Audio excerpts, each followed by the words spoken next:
everyone. Welcome back to Doodling Through Education.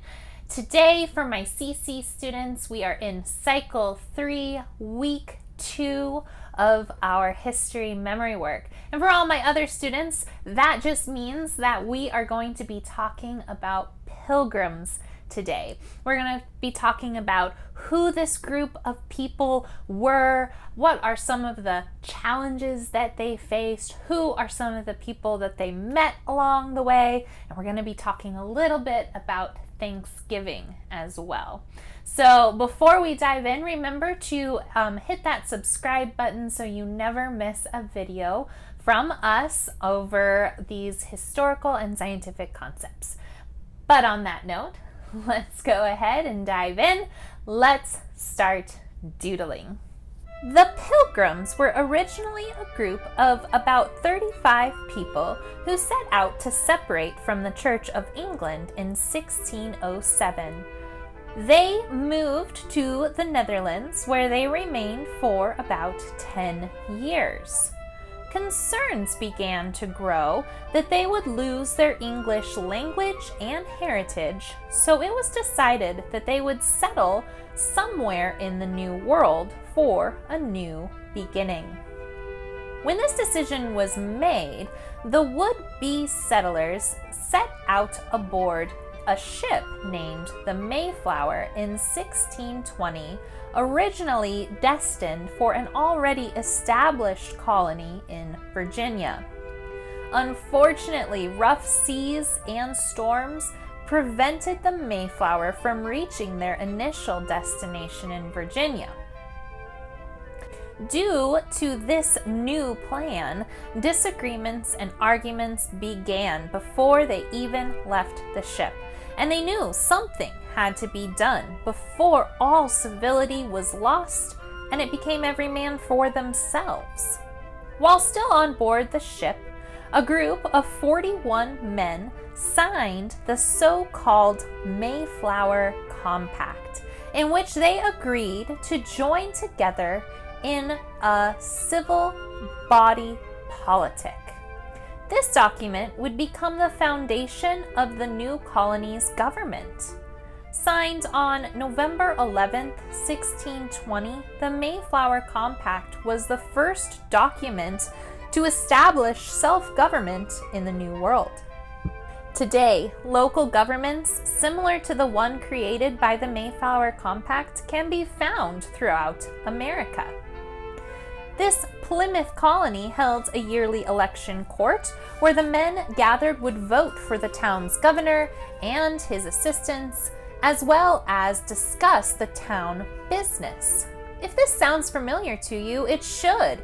If you've ever attended a town meeting or voted for your city's mayor, you have participated in the legacy created by this remarkable document.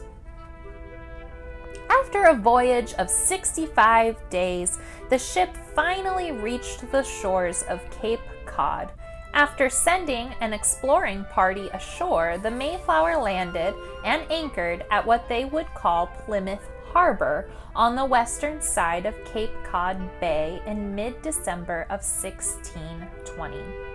That first winter, more than half of the English settlers died as a result of poor nutrition and poor housing that provided inadequate shelter in the harsh weather.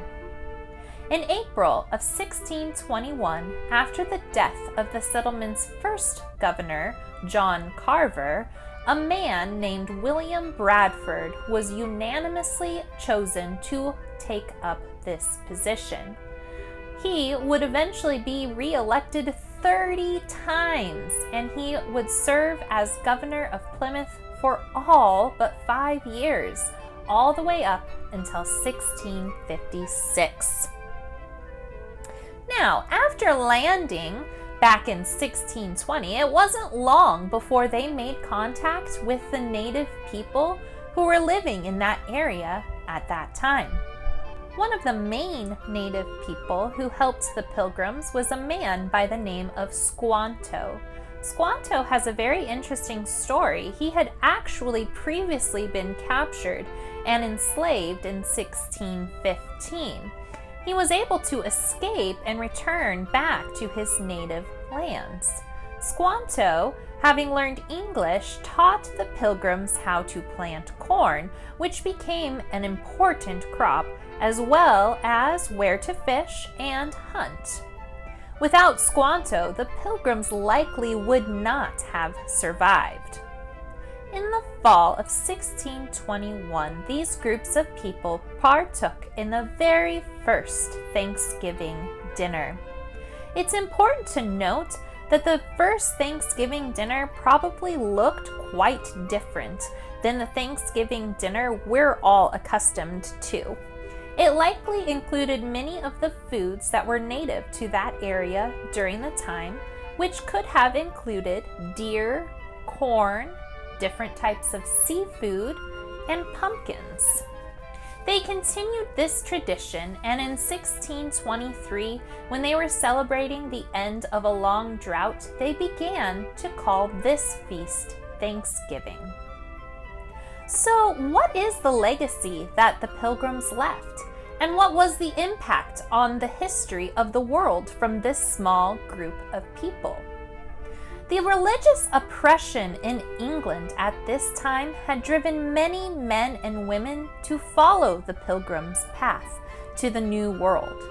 3 more ships after the Mayflower traveled to Plymouth, including the Fortune in 1621 and the Anne and the Little James, both in 1623. Unfortunately, the Pilgrims of Plymouth failed to achieve lasting economic success. After the early 1630s, some prominent members of the original group decided to leave the colony to found their own communities.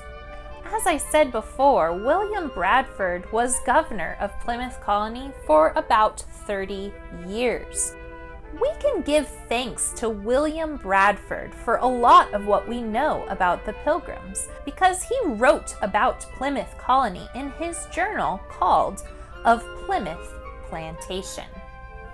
And that is all we have for today. As always, your learning shouldn't stop here. Be sure to talk with your parents, talk with your siblings about what you know about the Pilgrims. Try and research more about this group of people.